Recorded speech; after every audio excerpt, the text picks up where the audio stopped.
Good morning students. आज આપણે પ્રકરણ 6 આનુવંશિકતાના આણ્વીય આધાર ડીએનએ ફિંગરપ્રિન્ટિંગ વિશે ચર્ચા કરીશું। ડીએનએ ફિંગરપ્રિન્ટિંગના સંકલ્પના જે છે ખ્યાલ કેમ આયા તો પહેલાના જમાનાનો ખ્યાલ છે કે ફિંગરપ્રિન્ટ દ્વારા જે છે વ્યક્તિઓની ઓળખ થતી હતી કે કોઈ કિસ્સામાં કે કોઈ કેસમાં એના સંબંધ સ્થાપિત થતા હતા।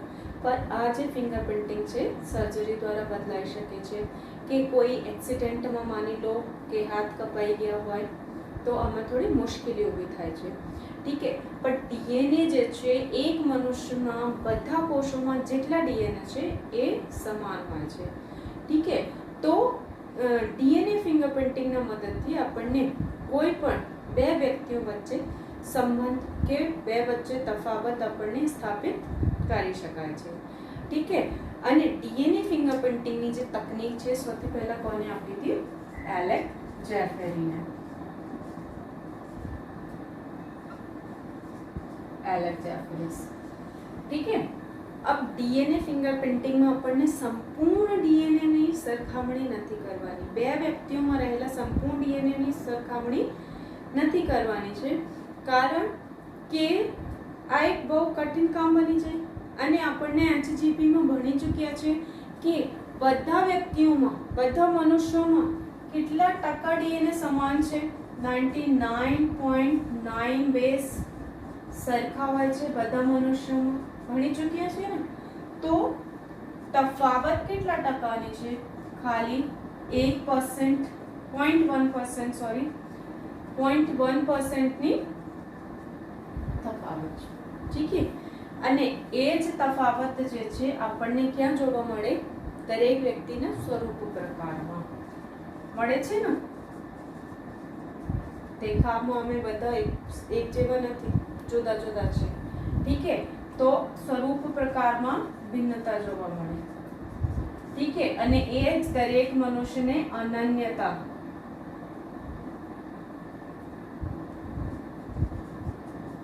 બક્ષે છે। ठीक है, अब एना अर्थ है कि 0.1% જેટલા તફાવત છે દરેકના ડીએનએ માં। ठीक है, तो टोटल जीनोम કેટલા છે આ પણ આપણને ખબર છે કે એક મનુષ્યમાં ટોટલ જીનોમ કેટલા છે? 3 × 10⁹ બેઝ પેર। ठीक है, आपने ભણી ચૂક્યા છે।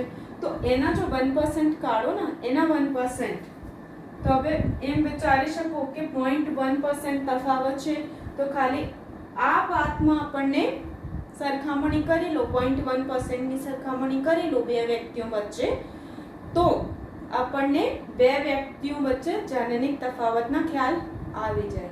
ठीक है, તો સમજો કે એના 0.1% આટલા જીનોમના 0.1% કેટલા હોય? આટલા જીનોમના 0.1% જે છે 3 × 10⁶ बेस पेयर, आटला 0.1% છે, बस इतनी सी भिन्नता है। ठीक है, तो समझो कि जो कोई बे व्यक्तियों वच्चे पहले लखी लो, बे व्यक्तियों वच्चे अथवा बस्ती में लोगों वच्चे जनिनिक तफावत આપણને શોધવાની હોય। ठीक है, तो આપણને શું કરવું પડે કે 0.1% ટોટલ જીનોમના 0.1% જે છે સરખામણી કરી લો બે સેટની। એક સેટ એક વ્યક્તિના, બીજા સેટ એક વ્યક્તિના, બે સેટની। ठीक है, तो पहले समझ लो બે સમૂહ, બે સમૂહ। ठीक है, કેટલા બેઝ પેર ની? 3 × 10⁶ બેઝ પેર ની સરખામણી કરો। ઇમેજિન કરો કે તમને આટલા બેઝ પેર જે છે એકબીજા સાથે સરખામણી કરવાની છે, એની તુલના કરવાની છે। એટલા બેઝ પેર એક વ્યક્તિના, એટલા જ બેઝ પેર બીજા વ્યક્તિના। ઇમેજિન કરો કે કેટલા મોંઘા અને કઠિન કામ હોય। કેમ મોંઘું અને કઠિન કામ છે? તો તમને ખ્યાલ છે ને કે એક અનુક્રમ નીકાળવા માટે $3 જોઈએ। ठीक है, बहुत महंगा पड़ जाएगा। 3 गुणिया 10 ની ઘાત 6 બેઝ પેયર છે, ઠીક है, કમ્પેરિઝન में અને એક જ સેટ છે એને બીજા વ્યક્તિનો બીજા સેટ છે તો બહુ મહેંગા કામ છે અને કઠિન કેટલા है, ठीक है। તો આ તો બહુ કઠિન છે। તો જે બે વ્યક્તિઓ વચ્ચે આપણને તફાવત જોવો હોય તો ડીએનએ ફિંગરપ્રિન્ટિંગ सबसे ઝડપી, ठीक है। એટલે ડીએનએ ફિંગરપ્રિન્ટિંગ ના કોન્સેપ્ટ આયા। ડીએનએ ફિંગરપ્રિન્ટિંગ બે વ્યક્તિઓ વચ્ચે અનુક્રમોની સરખામણી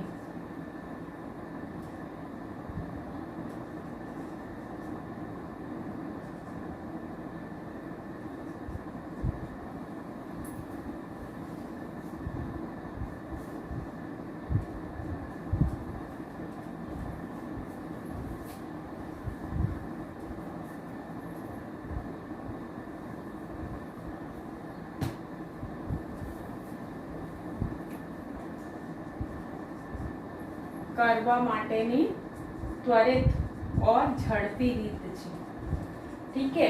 તો એના કરતા તો ડીએનએ ફિંગરપ્રિન્ટિંગ કરી લો।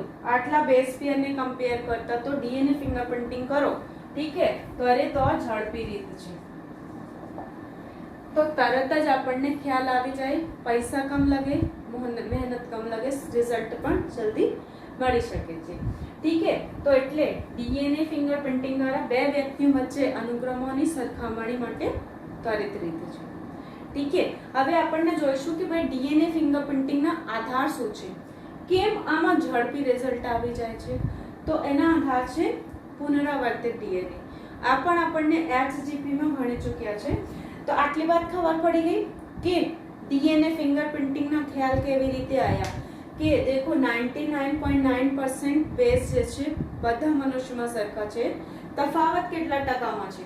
0.1% તફાવત જોવા મળે અને એ જ તફાવત આપણા સ્વરૂપ પ્રકારમાં જોવા મળે છે, ठीक है। અને લોકોને શું બક્ષે છે ને યુનિક આઇડેન્ટિટી આપે છે, અનન્યતા બક્ષે છે, ठीक है। આ જીનોમ કેટલા है? 3 ગુણ્યા 10 ની ઘાત 9 બેઝ પેયર છે, એના 0.1% નિકાલો તો આટલા છે, આટલા બેઝ પેયર, ठीक है। જો કોઈ બે વ્યક્તિઓ વચ્ચે આપણને તફાવત જોવું હોય તો આટલા બેઝ પેયરની સરખામણી કરી લો। પર આટલા બેઝ પેયરની સરખામણી અને એક નહીં બે સમૂહની, એક વ્યક્તિની બીજા વ્યક્તિની, તો એના માટે આ કામ બહુ મોંઘું અને કઠિન છે। તો કઈ રીત દ્વારા, કઈ તકનીક દ્વારા જે છે બે વ્યક્તિઓ વચ્ચે જેનેટિક માહિતીના ખ્યાલ લાવી શકો, ठीक है। તો ડીએનએ ફિંગરપ્રિન્ટિંગ, ठीक है। હવે ડીએનએ ફિંગરપ્રિન્ટિંગમાં આપણને કઈ પ્રકારના ડીએનએ ના કઈ ખંડનો ઉપયોગ કરીએ છીએ એ જોઈશું। જોઈએ કે ડીએનએ ફિંગરપ્રિન્ટિંગમાં શું જોઈએ। ડીએનએ ફિંગરપ્રિન્ટિંગમાં કઈ ભાગ જોઈશું કે જે ડીએનએ ને મેચ કરવાની પ્રક્રિયા છે ત્વરિત और ઝડપી બની જાય। તો ડીએનએ ફિંગરપ્રિન્ટિંગમાં ડીએનએ અનુક્રમોમાં આવેલા કેટલાક વિશિષ્ટ પ્રદેશો વચ્ચે જોવા મળતી તફાવત ધ્યાનમાં લેવામાં આવે। मतलब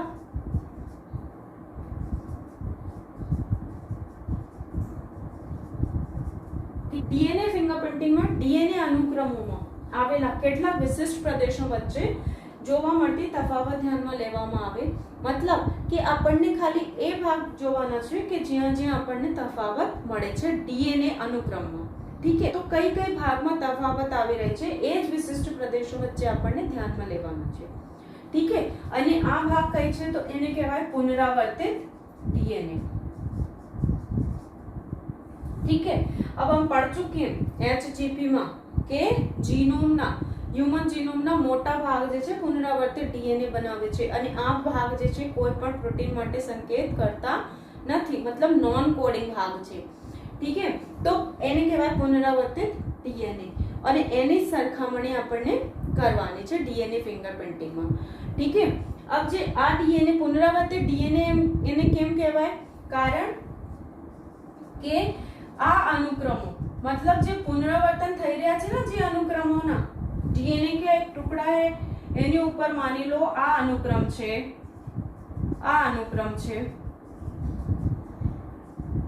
तो आ एक डीएनए ना टुकड़ा हो गया ना, ठीक है। तो कारण के आ अनुक्रमों में डीएनए ना नाना टुकड़ा वारंवार पुनरावृत थाय छे, ठीक है। ए ज टुकड़ा जे छे वारंवार पुनरावृत થઈ રહ્યા છે એટલે એને કહેવાય પુનરાવર્તિત ડીએનએ। હવે આપણને જો સરખામણી કરવી હોય તો જે પૂરા જીનોમિક ડીએનએ એનામાંથી પુનરાવર્તિત ડીએનએ બહાર કાઢવું પડે, ठीक है। तो कई प्रोसेस द्वारा पुनरावर्तित डीएनए ने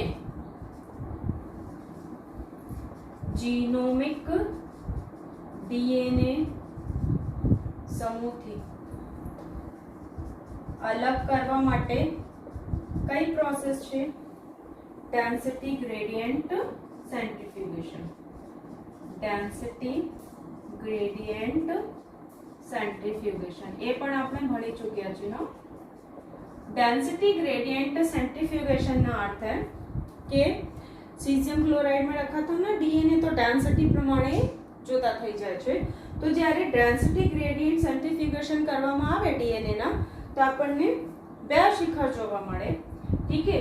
આ બે શિખરમાં એક નાના શિખર હોય અને એક મોટા શિખર હોય, આમ પીક મળશે। તો આ જે મોટા શિખર છે આ કઈ છે?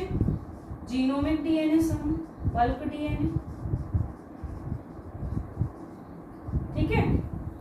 જ્યારે આ જે નાના શિખર છે એને કહેવાય સેટેલાઇટ ડીએનએ, પુનરાવર્તિત ડીએનએ है,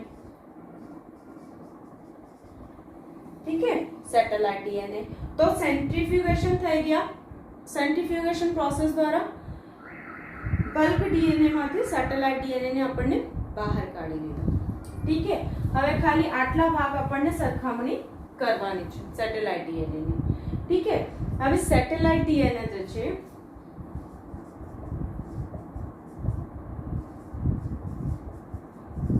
આ સેટેલાઇટ ડીએનએ જે છે મિની સેટેલાઇટ અને માઇક્રો સેટેલાઇટમાં વહેંચવામાં આવે, પર એના માટે કેટલાક આધાર છે।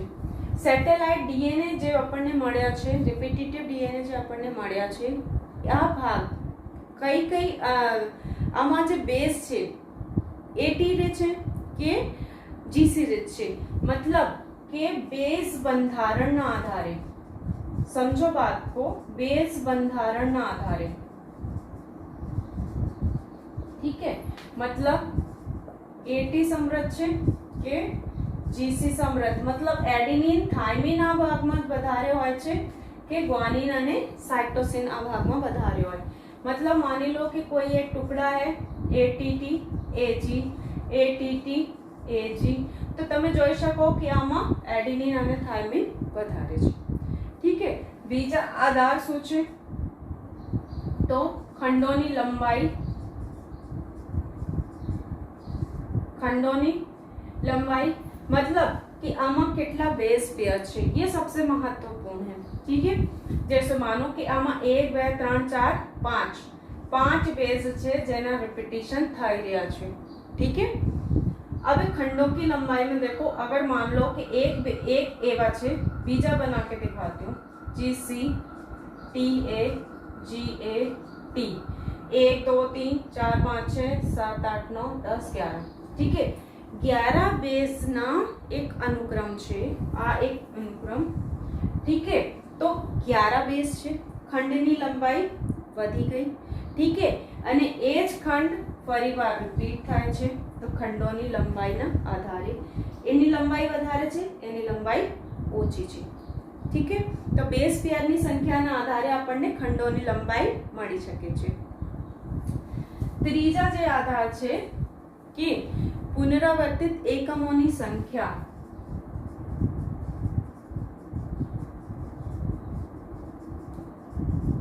पुनरावर्तित एकमों की संख्या मतलब क्या है? देखो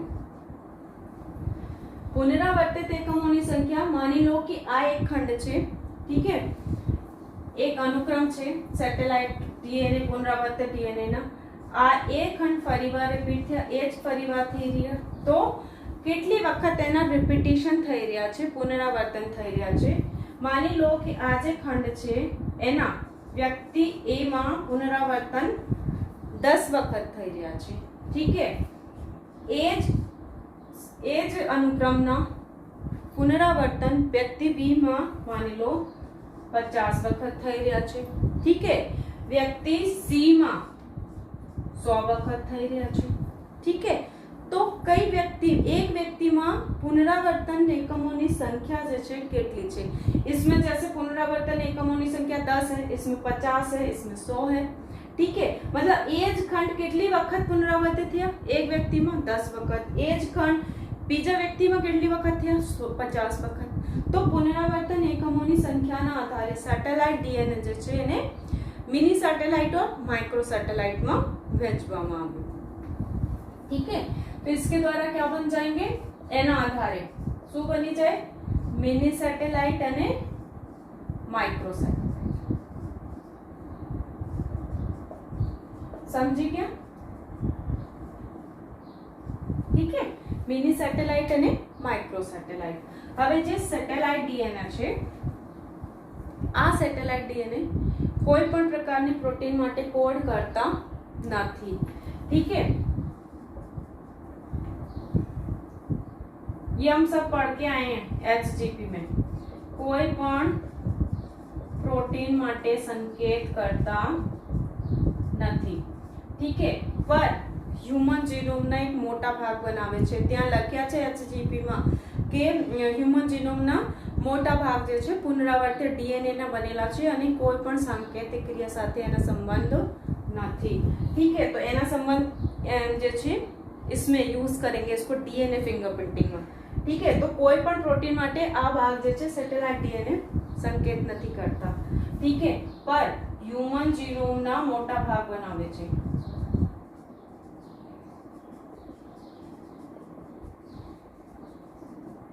ठीक है. અને આ જે અનુક્રમ છે, આ અનુક્રમો જે છે ઉચ્ચ સ્તરની બહુરૂપકતા દર્શાવે, એના અર્થ શું છે, આ અનુક્રમો ઉચ્ચ સ્તરની બહુરૂપકતા દર્શાવે और ધરાવે છે. અહીંયા લખો એના अर्थ શું છે. देखो बहुरूपकता कैसे हो गई, मान लो कि आज खंड છે, ठीक है. आ 10 वक्त एक व्यक्ति में 10 वक्त है, बीजा व्यक्ति में 50 वक्त है. तो मतलब मारा डीएनए में आ जुदा है, ठीक है. मारा डीएनए में मानी लो 10 वक्त है, बीजा कोई व्यक्ति हो एना में 50 वक्त है, तो मारा डीएनए बीजा व्यक्ति करता जुदा हशे. એટલે બહુરૂપ એક કરતા વધારે રૂપમાં જોવા મળી રહ્યા છે. ત્રીજા વ્યક્તિમાં એ જ 100 વખત એના પુનરાવર્તન થઈ રહ્યા છે, ठीक है. तो आज 100 व्यक्ति है ना कि 100 वक्त एना पुनरावर्तन थया कि 50 वक्त पुनरावर्तन थया, तो ये संख्या कोई भी बे व्यक्तियों में समान नहीं होगी, ठीक है. कहीं ना कहीं मानी लो आ एक क्रम है कि जे 10 वक्त बे व्यक्तियों में समान मળી गया, तो बीजा कोई हशे तो जे, ठीक है. तो एने कहेवाय उच्च स्तरनी बहुरूपकता. मतलब एक व्यक्ति में डीएनए जुदा हशे, बीजा व्यक्ति में डीएनए में आ अनुक्रम जुदा हशे, तो એને કહેવાય બહુરૂપકતા. અને આ જે બહુરૂપકતા છે એ જ ડીએનએ ફિંગરપ્રિન્ટિંગના આધાર છે, એ જ આપણને મેચ કરવાના છે કે પુનરાવર્તન કેટલી વખત થઈ રહ્યા છે બે વ્યક્તિઓમાં, ठीक है. તો એ જ ડીએનએ ફિંગરપ્રિન્ટિંગના આધાર છે, આમ લખી લો. ये बहुत इंपॉर्टेंट लाइन है बच्चों.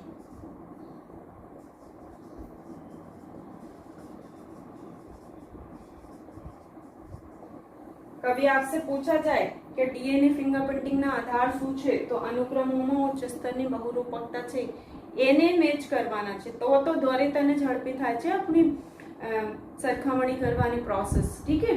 तो डीएनए फिंगरप्रिंटिंग ना आधार. आप देखो डीएनए, तो इतनी बात खबर पड़ गई आपको कि डीएनए फिंगरप्रिंटिंग में डीएनए अनुक्रमों में आवेला કેટલાક વિશિષ્ટ પ્રદેશો વચ્ચે આ વિશિષ્ટ પ્રદેશ हो गया, ठीक है, सैटेलाइट डीएनए. તો વિશિષ્ટ પ્રદેશો વચ્ચે જોવા મળતી તફાવત ધ્યાનમાં લેવામાં આવે। બે વ્યક્તિઓમાં સેટેલાઇટ ડીએનએ માં કઈ કઈ તફાવત આવી રહી છે, इसको हम देखेंगे पुनरावर्तित डीएनए કહે છે। ठीक है, क्योंकि डीएनए ના નાના ટુકડામાં વારંવાર પુનરાवर्तन થઈ રહ્યા છે, तो पुनरावर्तित डीएनए ने जीनोमिक डीएनए से कैसे अलग करते हैं, डेंसिटी ग्रेडियंट सेंट्रीफ्यूगेशन मेथड द्वारा। જ્યારે આપણને કોઈ ડીએનએ ના સેન્ટ્રીફ્યુગેશન મેથડ કરીએ, એને સેન્ટ્રીફ્યુઝ કરીએ તો બે પીક મળશે। જે મોટી પીક હશે તો જીનોમિક ડીએનએ ના સમૂહ હોય, અને જે નાની પીક મળશે સેટેલાઇટ ડીએનએ હોય। ठीक है, સેટેલાઇટ ડીએનએ ને કઈ કઈ આધાર દ્વારા મિની સેટેલાઇટ और માઇક્રો સેટેલાઇટ માં વહેંચાવી શકે છે, તો કહે કે બેઝ બંધારણના આધારે। આ જે રિપીટેટિવ ડીએનએ સિક્વન્સ આપણને મળ્યા છે, આ क्रम જે છે કે તો एटी रिच हो सके કે तो जी सी रिच। ठीक है, बेस पेयरिंग होगी ना, जी के सामने सी होगा, सी के सामने जी होगा, ए के सामने टी होगा, तो बेस બંધારણ શું છે એના, એક વાત ये देख सकते हैं। બીજી ખંડોની લંબાઈ मतलब કેટલા બેઝ પેયર છે એની ચર્ચા હવે આગળ આપણે કરીશું વીએનટીઆર અને એસટીઆર માં। ठीक है, કેવી રીતે, તો મિની સેટેલાઇટ અને માઇક્રો સેટેલાઇટમાં બેઝ પેયરની સંખ્યા જુદા જુદા હોય છે, એની ચર્ચા આપણે જ્યારે મેથોડોલોજી ભણીશું ત્યારે કરીશું। ठीक है, તો પુનરાવર્તિત એકમોની સંખ્યા मतलब કેટલી વખત એના પુનરાવર્તન થઈ રહ્યા છે એના આધારે એને કહીએ મિની સેટેલાઇટ और माइक्रो सेटेलाइट। ठीक है, मान लो कि एक व्यक्ति में 10 बार ये अनुक्रम, बीजा में 50 वक्त, ત્રીજા में 100 वक्त, चौथे में 75 वक्त, तो એવી રીતે પુનરાવર્તનની સંખ્યા પણ વ્યક્તિમાં એક વ્યક્તિ બીજા વ્યક્તિથી પુનરાવર્તિત એકમોની સંખ્યામાં પણ જુદા હોય છે। ठीक है, કોઈ પણ પ્રોટીન માટે આ ક્રમ જે છે સંકેત કરતા નથી, पर હ્યુમન જીનોમ का एक મોટા ભાગ બનાવે છે અને ઉચ્ચ સ્તરની બહુરૂપકતા ધરાવે। मतलब આ જે ડીએનએ ક્રમ છે આમાં बहुत सारा आपको मिलेगा, कई प्रकारना रूप મળશે। तो एक વ્યક્તિના ડીએનએ, આ જે ડીએનએ છે ને સેટેલાઇટ ડીએનએ, તો જુદા જુદા હશે। તો એ જે છે ડીએનએ ફિંગર પર એક વ્યક્તિની બધી કોષમાં એ અનુક્રમ માની લો કે 10 વખત છે, વ્યક્તિ નંબર એ માં 10 વખત રિપીટ થઈ રહ્યા છે, તો એની પ્રત્યેક કોષાના ડીએનએ માં એ 10 વખત જ રિપીટ થાય છે। ठीक है, એ અનુક્રમ વ્યક્તિ બી માં 50 વખત રિપીટ થઈ રહ્યા છે એના ડીએનએ માં, તો એ વ્યક્તિની દરેક કોષામાં 50 વખત જ રિપીટ થાય છે। ये नहीं होगा कि बाल की कोशा ली तो आमा 10 वखत અને બીજી કોશા લી તો 50 વખત। એક વ્યક્તિમાં ડીએનએ માં કોઈ ફેરફાર નથી, પર બીજા વ્યક્તિમાં જ્યારે જોઈએ તો બીજા વ્યક્તિની કોઈ भी કોષ ले लो, चाहे એના બ્લડ લો, ચાહે એના લાળ લો, કોઈ પણ કોશા લો, પર આમાં આ સિક્વન્સ જે છે પુનરાવર્તનની સંખ્યા સમાન રહેશે। इतनी बात याद रखो ना, तभी तो हम डीएनए फिंगरप्रिंटिंग द्वारा બે વ્યક્તિઓ વચ્ચે તફાવત મેળવી શકીએ कि भाई एक व्यक्ति में 10 बार, एक व्यक्ति में 11 बार है, तब એને વચ્ચે તફાવત છે। ठीक है, એટલે એ डीएनए फिंगरप्रिंटिंग ના આધાર છે। ठीक है, હવે देखो પ્રત્યેક વ્યક્તિ, એક વ્યક્તિની પ્રત્યેક પેશીમાં, वो ચોપડીમાં લખ્યા છે ને કે એક વ્યક્તિના ડીએનએ ફિંગરપ્રિન્ટિંગના આધાર કેવી રીતે એ જ કહે છે કે એક વ્યક્તિની પ્રત્યેક પેશીમાં,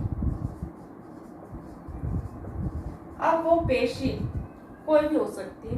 ठीक है, कोई भी कोष ले लो, चाहे तो हृदय, ठीक है, बाल पुटिका, रूट हेयर, लाड़,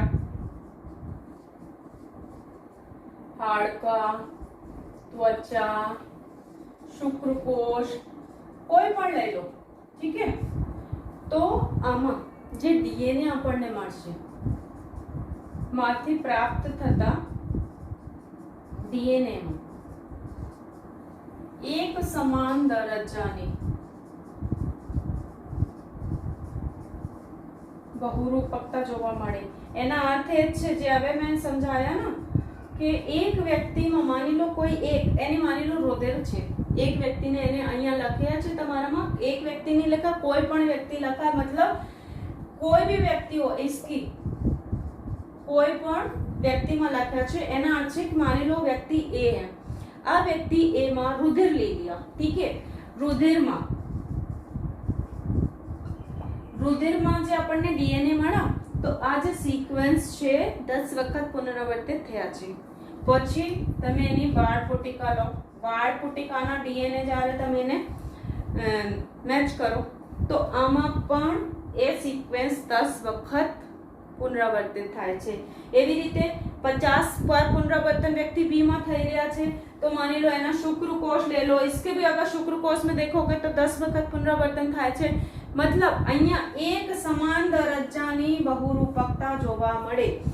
કોઈ પણ ડીએનએ લો, રુધિર મળી જાય, ત્વચા મળી જાય, હાડકા મળી જાય, બધી કોષોમાં, બધી પેશીમાં જે છે આ બહુરૂપકતા એક વ્યક્તિમાં સેમ રહેવાની છે, એક વ્યક્તિના ડીએનએમાં. જ્યારે एक और बीजा व्यक्ति ना सरखामणी करो तो तफावत મળશે. ठीक है, इसीलिए तो डीएनए फिंगरप्रिंटिंग का आधार है ये. બે વ્યક્તિઓ વચ્ચે તફાવત આપણે કરી શકીએ છીએ.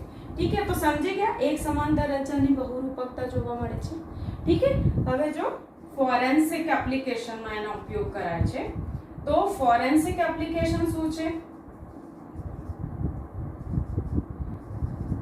એક ઓળખ સાધન છે. मतलब कोई क्राइम થયા હોય તો આ ક્રાઇમમાં માની લો કે કોઈ વ્યક્તિ સાથે ફાઇટ થઈ હોય. ठीक है, આ વ્યક્તિ સાથે ફાઇટમાં જે વિક્ટિમ છે એના હાથમાં બાળ આવી ગયા હોય કે એના બ્લડ આવી ગયા હોય કે કોઈ ત્વચાના ભાગ આવી ગયા હોય તો छोटे से छोटा નાના से નાના ડીએનએ ના આપણે મળી ગયા હોય તો આ વ્યક્તિ જે છે એક એનામાં સાધન આપણને ઓળખ સાધન તરીકે એના યુઝ કરી શકે છે. ભાઈ ડીએનએ ફિંગરપ્રિન્ટિંગમાં કોષ મળી ગઈ હોય તો ફોરેન્સિક એપ્લિકેશનમાં. ठीक है, તો કોઈ ક્રાઇમમાં जुर्म થયા હોય તો એની બાબતમાં આપણને એને યુઝ કરી શકાય છે. ठीक है, પિતૃત્વના દાવા કરવો હોય, કોઈ પિતા હે, માની લો એક બાળક છે, એ કહે કે એ મારા પિતા કે ના ભાઈ આ મારા બાળક નથી તો એના ડીએનએ મેચ કરી શકે તો આપણને ખબર પડી જાય કે એની વચ્ચે કઈ સંબંધ છે. ठीक है, તો પિતૃત્વની બાબતમાં આપણને ખબર પડી જાય. કોઈ जुर्म થયા હોય તો એના અપરાધ પકડવામાં ડીએનએ ફિંગરપ્રિન્ટિંગની મદદથી આપણને ખબર પડી શકે છે. ठीक है, તો લખી અપરાધના કિસ્સામાં, ठीक है, કે પિતૃત્વના કિસ્સામાં. કારણ કે देखो एज बहुरूपकता जे छे ना एज कोनाમાં ટ્રાન્સફર થાય છે? સંતતિઓમાં. मतलब પિતાના એક ક્રોમોસોમ તો એક સેટ જે છે એક જીનોમ કોનામાં જાય છે? છોકરાઓમાં જાય છે ને ભાઈ, બચ્ચોમાં जाएगा. તો પિતૃત્વના કિસ્સામાં આપણને કોઈ પિતાની પ્રોપર્ટી ઉપર દાવા કરી રહ્યા હોય તો આપણને ડીએનએ ફિંગરપ્રિન્ટિંગની મદદથી એને ઓળખવામાં મદદ મળે છે. ठीक है, હવે આ જે બહુરૂપકતા છે કેવી રીતે આવી જાય? એક વ્યક્તિથી બીજા વ્યક્તિમાં. ठीक है, और પિતૃત્વના કિસ્સામાં એ જ બહુરૂપકતા સમજો કે પિતામાંથી बच्चों में ट्रांसफर થાય છે, માતામાંથી बच्चों में ट्रांसफर થાય છે. ठीक है, એ જ બહુરૂપકતા ડીએનએ है, ડીએનએ માહિતી લઈ જશે. ठीक है, સંતતિમાં તો આપણને ખબર પડે છે. હવે આ બહુરૂપકતા ઉત્પન્ન કેવી રીતે થાય છે જે ડીએનએમાં? ठीक है, તો એની વિશે આપણે ચર્ચા કરીશું. જોઈશું કે ડીએનએમાં જોવા મળતી જે બહુરૂપકતા છે એ કેવી રીતે ઉત્પન્ન થાય છે, એના મહત્વ શું છે. તો સૌથી પહેલી વાત તો બહુરૂપકતા જે છે ડીએનએમાં જોવા મળે છે તો એના મહત્વ છે કે પહેલી વાત તો ડીએનએ ફિંગરપ્રિન્ટિંગમાં મદદરૂપ છે. ठीक है,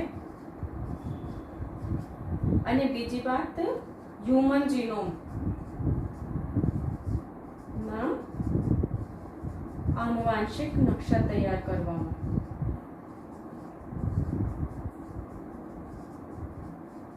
મદદરૂપ છે.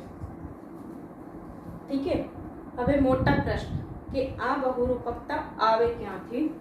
તો આ બહુરૂપકતા જે છે વિકૃતિના કારણે ઉત્પન્ન થાય છે. ठीक है, વિકૃતિ જે છે કઈ કઈ પ્રકારની કોષોમાં આવી શકે? તો કે દેહી કોષોમાં આવી શકે છે કે જનન કોષોમાં આવી શકે છે. ठीक है, હવે જો દેહી કોષોમાં આવી और जनन कोशों में जो विकृति આવી ગઈ, पहली बात तो जनन कोशों कोने कहेवाय? तो જન્યુઓના નિર્માણ કરતી કોષાઓ, जिनके द्वारा જન્યુ નિર્માણ થાય છે. ठीक है. જ્યારે મેં તમને ભણાયા હતા ને પ્રકરણ 3 મનુષ્યમાં પ્રજનન, ठीक है, ત્યારે જનન કોષા भी ભણાઈ હતી કે जिनके द्वारा શુક્રકોષના નિર્માણ થાય છે. ठीक है. તો એના નામ મને લખજો કઈ પ્રકારની જનન કોષા ભણાઈ હતી. ठीक है. તો જનન કોષામાં માની લો કોઈમાં વિકૃતિ આવી ગઈ, મતલબ એ જે અનુક્રમ છે બદલાઈ ગયા, અને આ વિકૃતિના કારણે જો મનુષ્યમાં જન્યુ નિર્માણની ક્રિયા અફેક્ટ નથી થઈ, मतलब આમાં પ્રજનન ક્ષમતા હોય. ठीक है. મનુષ્યમાં વિકૃતિના કારણે કોઈ એની પ્રજનન ક્ષમતા ઉપર પ્રભાવ નહીં પડા, मतलब જન્યુ નિર્માણની ક્રિયા સતત ચાલે, તો આ જનન કોષો દ્વારા શું બનશે? વિકૃત જનન કોષો દ્વારા જન્યુ નિર્માણ થાય.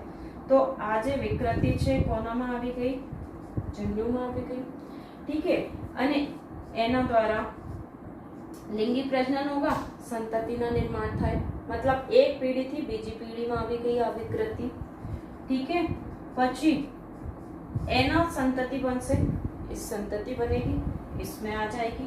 ठीक है. तो एक पीढ़ीથી બીજી પેઢીમાં આ જે વિકૃતિ થઈ ગઈ છે, ડીએનએ અનુક્રમ બદલાઈ ગયા છે, એ ધીમે ધીમે ધીમે ધીમે એક પેઢીથી બીજી પેઢીમાં ट्रांसफर થાય છે.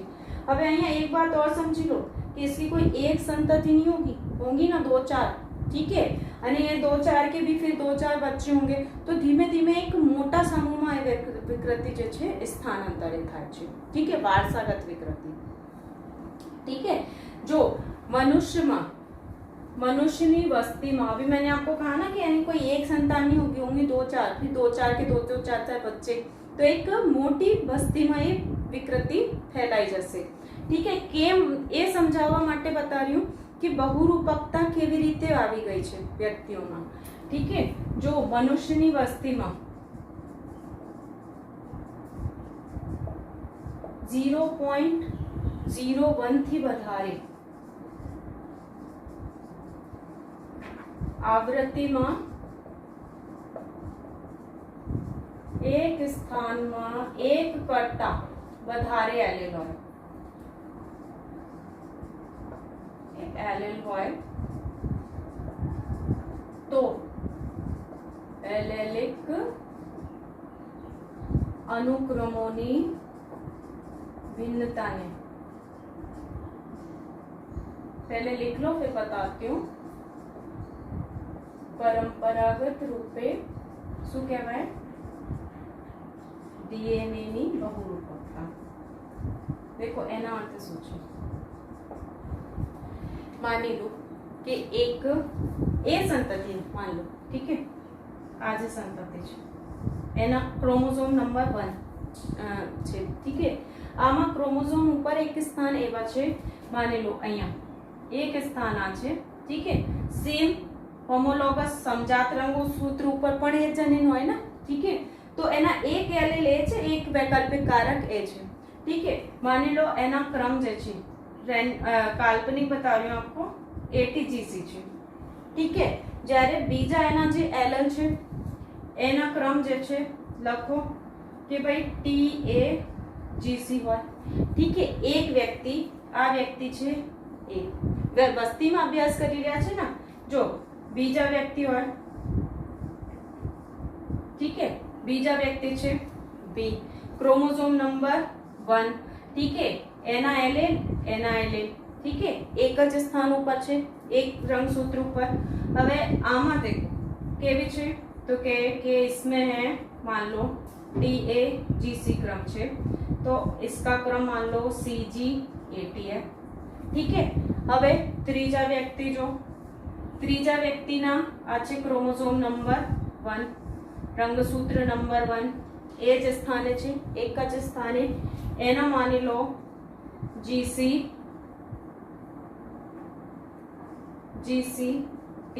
એના અનુક્રમ છે. એ જ સ્થાને એના અનુક્રમ બીજા લોકસ, બીજા વૈકલ્પિક કારક પર કહે છે તો કે TAGC. ठीक है. तो હવે તમે જો કે એક સ્થાને એક જ સ્થાને એલીલમાં જે છે ભિન્નતા હોય છે.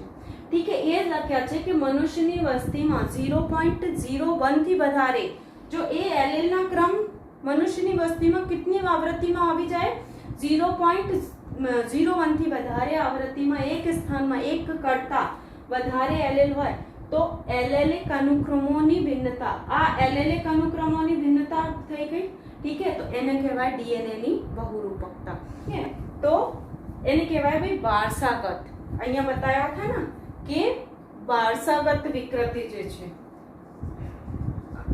આ સ્થાનાંતરિત થઈ રહી છે ને એક પેઢીથી બીજી પેઢી, બીજી પેઢીથી ત્રીજી પેઢીમાં, ઓર એમ કરતા કરતા ઘણા બધા વ્યક્તિઓમાં બહુરૂપકતા આવી ગઈ. એ જ બતાયા है कि भाई इतने વધારે આવૃત્તિમાં એક સ્થાનમાં એક કરતા વધારે એલેલ હોય તો એલેલિક અનુક્રમોની ભિન્નતાને ડીએનએ ની બહુરૂપકતા કહેવાય. તો વારસાગત વિકૃતિ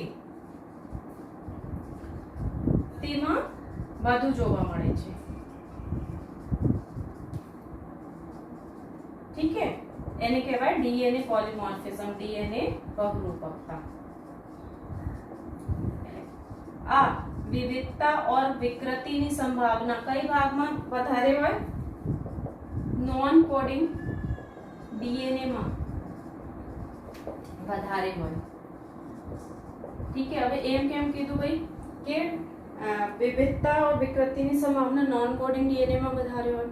કારણ કે જો કોડિંગ ભાગમાં आता विकृति तो प्रोटीन बदलाई जाए છે. ઠીક है, ઉત્સેચક બદલાઈ જાય છે, હાર્મોન બદલાઈ જાય છે, તો સ્વરૂપ પ્રકાર પર અસર થાય છે. પર અહીંયા આપણે સામાન્ય દેખાઈ રહ્યા છે, એક સંતતિથી બીજી સંતતિમાં સામાન્ય જીવન જી રહે हैं. ઠીક है, તો દેખાતી નથી એટલે એવું અનુમાન ભૈયા है સંભાવના જે છે કે નોન કોડિંગ ડીએનએ માં આ વિકૃતિ આવી રહી છે. જેના કારણ क्या है તો અનુક્રમોમાં જે આવતી વિવિધતા છે. ઠીક है, કારણ કે અનુક્રમોમાં થતી વિકૃતિ વ્યક્તિની પ્રજનન ક્ષમતા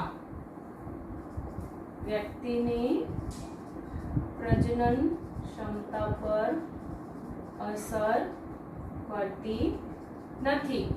એટલે આ જે વિકૃતિ છે એક પેઢીથી બીજી પેઢીમાં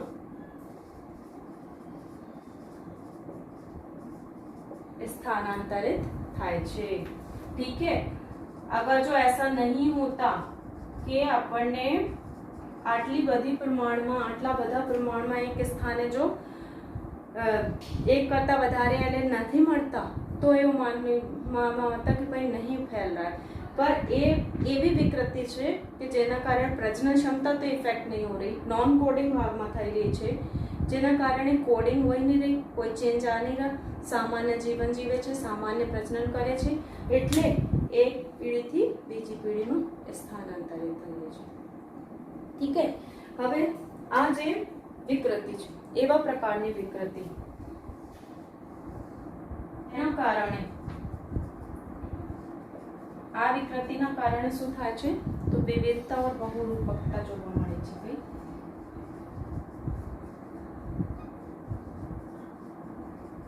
ભાઈ બહુરૂપકતા ઉત્પન્ન થાય. ઠીક है, હવે અને આ જે વિકૃતિ છે એક ન્યુક્લિયોટાઇડ થી લઈને મોટા પાયાના ન્યુક્લિયોટાઇડમાં થઈ શકે છે. ઠીક है, તો આ જે વિકૃતિ આવી જે એક ન્યુક્લિયોટાઇડ એક જ ન્યુક્લિયોટાઇડમાં ફેરફાર થઈ શકે છે. ઠીક है,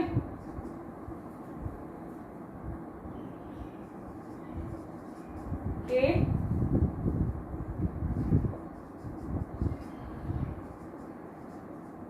મોટા પાયે પરિવર્તન થઈ શકે છે.